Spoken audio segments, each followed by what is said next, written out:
Regeringsdannelse. Hvem skal bestemme? I Danmark der har vi demokrati.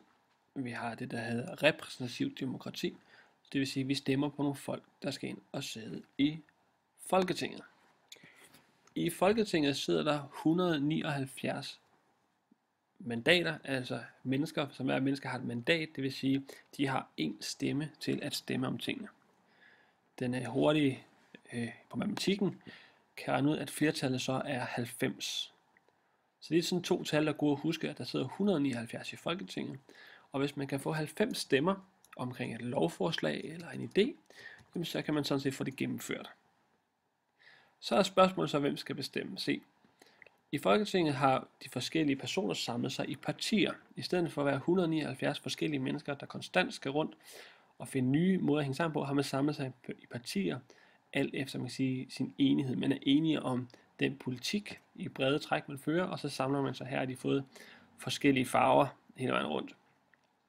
Og det gør det jo så lidt lettere at, sådan, kan man sige, at blive enige om 90. Nu man siger, at jamen, de blå her, de fylder 45, jamen, så skal de bare finde 45 mere, der er med på deres idé for at komme op på 90.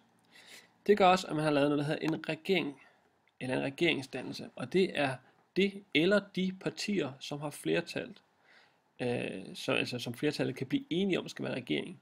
Det vil sige, ud af de her 179, så dem de kan blive enige om skal danne en regering. Det vil sige dem der bestemmer eller ligesom har styringen. Dem man kan blive enige om der skal styre. Dem der kan få et flertal, de får lov til at styre. Og der er to måder det kan ske på. Den ene det er det som vi kan kalde en flertalsregering. Og det betyder simpelthen at partierne som kan finde sammen, har flertal og kan bestemme alt selv. Lad os sige eksempel, at der er et parti 1, der har 45 mandater, parti 2, der har 21 mandater, og parti 3, der har 29 mandater. Så har de jo til sammen 90 mandater. Det vil sige, at de her tre partier her, hvis de kan blive enige om noget sammen i deres regering, jamen så har de nok til, de har allerede flertallet inde i deres egen lille regering. Det vil sige, at regeringen er som en klub i Folketinget, der bestemmer. Men så har de nok til at få gennemført alle deres lovforslag, som de tre partier kan blive enige om. For de har i forvejen flertallet, og det kalder vi en flertalsregering. Omvendt så har vi også noget, der hedder en mindretalsregering. Og det er, hvor partierne har mindretal, og de skal altså ud og finde støtte til deres forslag. Lad os prøve at tage samme eksempel som før. Parti 1 har nu kun fået 40 mandater, det vil sige, at de ikke har fået nær så mange stemmer. Parti 2 har kun fået 15 mandater, og parti 3 har stadig 29. Så har de alt kun 84 mandater. Altså der er 84, der kan stemme. Men de skal jo have 90 for at få flertal.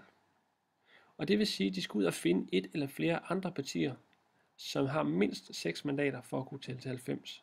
Så hver gang en mindretalsregering har en idé eller et lovforslag, så skal de ud og finde nogle andre partier, der vil være med på deres idé for at få den gennemført.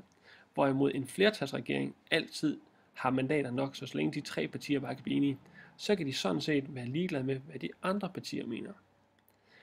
Hvis man er en mindretalsregering, så er det klart, så skal man ud og finde støtte, og det er det, vi også kalder et støtteparti. De skal ud og finde et andet parti, der siger, vi er ikke med i jeres regering, vi er ikke med på alle jeres idéer, men vi støtter jer frem for de andre, og det kalder man et støtteparti. Så man behøver ikke at være et parti, der har et flertal, man skal bare sørge for, at man ikke har et flertal imod sig. Altså, der skal være flere, der støtter en, end der er imod en. Så kan man sige, at i Danmark, der prøver vi på at få det her bredt flertal. Det vil sige, at man prøver på at få lige mere end 90 stemmer. For eksempel, hvis man skal få en skolereform igennem, eller hvis man skal have et velfærdssamfund, der fungerer, så vil man gerne sørge for at have over 90 stemmer, fordi det giver et stabilt samfund. Forstået på den måde, hvis jeg kun lige har 90 stemmer, jamen så næste gang der bliver valg, hvis så de modstanderne ikke har været med på mine idéer, jamen så laver de jo bare nye love, der laver om på det.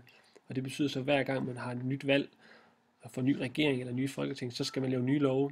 Hvis man kan få rigtig mange med, lad os se tilbage her, hvis man kunne sige, at jeg får 2/3 med, jamen så selvom der er nogle andre, der vinder næste gang, jamen så vil nogle af dem, der har vundet, være med på at have lavet lovene, og derfor vil de beholde lovene.